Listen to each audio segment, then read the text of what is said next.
এই যে গাইস কীভাবে কামড়াচ্ছে যখনই যেখানে যাই, আর ও একদম পাগল হয়েছে আমার জন্য।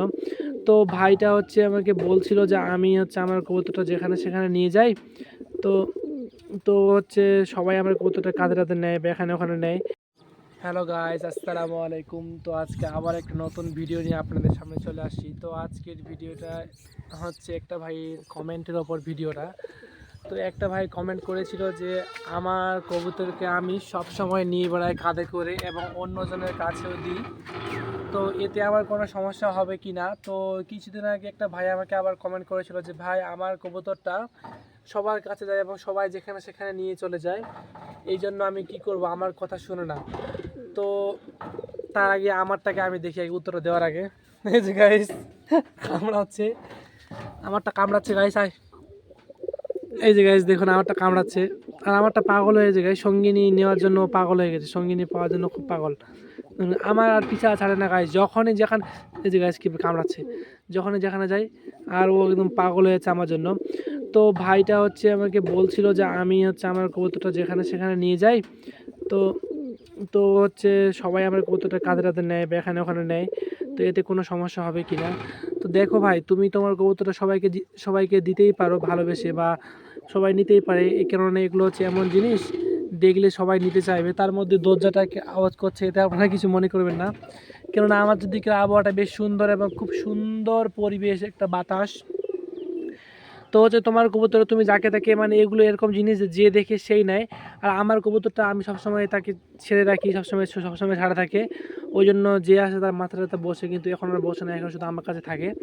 আর তুমি যদি অন্য কাউকে বারবার দেও বা অন্য কাউকে নাড়তে দেও, ও যদি ভয় পেয়ে যায় বা ওর যদি ভয়টা ভেঙে যায়, তাহলে সে আর তোমার কথা না কিছুতেই শুনবে না, মানে শুনতে চাইবে না। তখন সে হচ্ছে অন্য কারো কথা শুনবে বা কারোর সঙ্গে। আমার কবুতরটা তাহলে আমি একটা ঘটনা বলি, ওরে বাবা আসতে, তাহলে আমি তাহলে একটা গল্প বলি। গল্পটা হচ্ছে যে আমার কবুতরটা এরকম কিছুদিন আগে সবার কাছে, তো মানে আমাদের বাড়ির সামনে, তো আমাদের বাড়ির এই পাশটায় মানে যে কেউ আসুক না কেন, তো সবার কাছেই যাবে ও, মানে সবার কাছে যায়। তো এই জন্য আমি বড় দুঃখী, আমি বড় চিন্তিত হয়ে পড়েছিলাম। আর আমার কবুতরটা একজন আমাদের গ্রামে একজন হয়, ওর সঙ্গে চলে গেছিলো অনেক দূরে, ওর ওর পিঠে বসে মানে ওর কাঁধে বসে চলেছিল দূরে। তো এই জন্য গাইস আমি প্রথম ভয় পেতাম যে গ্রামের লোক তো জানে না এগুলো ভালো করে, ওরা যদি ধরে ধরে কেউ খেয়ে টেয়ে নিত, ওই জন্য আমার প্রচণ্ড ভয়। ওই জন্য দেখো ভাই, তুমি যদি চাও যে এরম লোককে দিই বা লোকের কাছে থাকুক, তাহলে পরবর্তী তোমার অনেক সমস্যা হবে। সমস্যা মানে একদম সমস্যা, তোমার কথা কিছুতেই শুনবে না, আর যাকে দেখবে তার কাছে চলে চলে যাবে ওরে। আর একটা গ্রামে তো ভালো মানুষ খারাপ মানুষ সবাই থাকে, কে কখন বাচ্চা কাচ্চারা কে কখন ধরে মেরে টেরে দিলে ভাই শখের জিনিস, হারিয়ে গেলে এতটা বেশ বেদনা কষ্টদায়ক, মানে বোঝান কী করে বোঝাবো। তো ওতে ভাই যত পারো তত তোমার কাছে কাছে রাখবা, আর লোকের কাছে খুব কম দিবা কেন যে বুঝতেই পারছো, লোক যদি নিয়ে অভ্যাস হয়ে গেলে আর তোমার কথা শুনতে চাইবে না। আর গাইস আমার স্টিফানটা দেখুন গাইস, দেখবেন কীভাবে ভয় দেখাবো। দেখবেন স্টিফানকে কীভাবে ফিকি দেবো কিছু। আয় গাইস, আসবে না স্টিফান, আয় আয় আয় আয় আয় আয় আয় আয় আয় আয় আয় আয় আয় আয় আয় আয় আয় আয় গাইস, স্টিফান আসবে। এর আগে দেখাচ্ছিলাম গাইস, এখন আমার একটা সেই সুন্দর স্টিফান, আয় আয় আয় আয় আয় আয় আয় আয় আয় আর আয় স্টিফান আয়। তো গাইস ওর অনেক প্রচণ্ড জোরে বাতাস বইছে, এই জন্য হচ্ছে কথাগুলো হয়তো আমার একটু খারাপ আসতে পারে, তো আপনারা কিছু মনে করবেন না। আর আমার স্টিফানটা পাগল হয়ে গেছে, সঙ্গিনীর জন্য উতলা হয়ে পড়েছে, ওর মন একদম কি বলবো, ওর মন কত যে কেমন যে লাগে ওই ভালো জানে। দেখুন আর একটা কথা, দেখো ভাই, তুমি কষ্ট করে একটা পায়রাকে ছোটো থেকে বড়ো করতে, তাকে 3 বেলা ঠিক মতো খাওয়াতে হবে, খাওয়াই দাওয়াই তুমি ঠিক করে তাকে বড়ো করে। আর যখন কেউ যদি মেরে ফেলে বা কোনো কিছু হয়ে যায়, তাতে অনেক অনেক তোমার কষ্ট হবে। আমি জানি না এই কষ্টটা তোমরা কী করে বোঝাবো, শুধু একমাত্র যারা পায়রা পালন করে তারাই বোঝে এই কষ্টটা। আর আমার স্টিফানটা গাইছে আমাকে খেয়ে নিচ্ছে, আমাকে এখন কামড়াচ্ছে গাইছে, এত আওয়াজ। আর মেয়ে কবুতর হলে এতদিন হয়তো ডিম টিম দিয়ে দিত, কিন্তু ছেলে কবুতর বলে পাগল হয়ে গেছে, পাগল হয়ে গেছে গাইস। দেখুন স্টিফান একটু হাই বলে তো ক্যামেরায় রে, বলতো হাই, বলতো হাই বলে তো স্টিফান।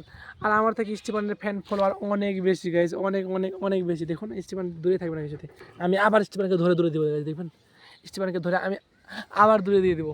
স্টিফান আয় আয় আয় আয়, স্টিফান আয় আয় আয় আয়। তো গাইস এই যে আমার স্টিফানটা উড়িয়ে বসে আছে এখানে, আর যে আবার নিচে চলে আসলো উড়িয়ে। তো আবার তার সেই ডাক, মধুর সুরে ডাক আপনারা শুনতেই পাচ্ছেন। আর আমরা আরও 2টা ছোটো ছোটো বাচ্চা নিয়ে এসেছি, ওগুলো দেখাবো কীভাবে আপনারা কীভাবে খাওয়াচ্ছি, কীভাবে টেম করাচ্ছি, কীভাবে তাদের ট্রেনিং দিচ্ছি গাইস, ওগুলো সম্পূর্ণ দেখাবো। তো স্টিফানটা আমার পায়ে কামড় দিচ্ছে। আর ওতে আপনারা চাইলে এগুলো ফ্রি টাইমে এগুলো নিয়ে থাকতে পারেন। এগুলো খুব শখের জিনিস গাইস। আর আমরা হচ্ছে কী করবো, এগুলো করে সময় পার হচ্ছে আমাদের। আর আমাদের দিকে আবহাওয়াটা আজকে বেশ সুন্দর গাইস, খুব সুন্দর একটা পরিবেশ গাইস, সুন্দর পরিবেশ। তার মধ্যে সেই ঝড়োয়া আবহাওয়া, আর এর মধ্যে হচ্ছে বৃষ্টি আসবে গাইস, কিন্তু এই বৃষ্টি আসলে ভালোই হবে, কেননা এতটা গরম, মানে গরম অসহ্যকর কিছুদিন গরম গেল। তো স্টিফেন আয় আয় আয় আয় আয়, আসবি? তো আসছে না স্টিফান। তো গাইস ঠিক আছে গাইস, ভালো থাকুন আর ভিডিওগুলো দেখতে থাকবেন। আর যদি কারো কোনো সমস্যা হয় অবশ্যই কমেন্ট করে জানাবেন। আর পাশে থাকবেন guys, like comment share subscribe অবশ্যই করবেন, ঠিক আছে?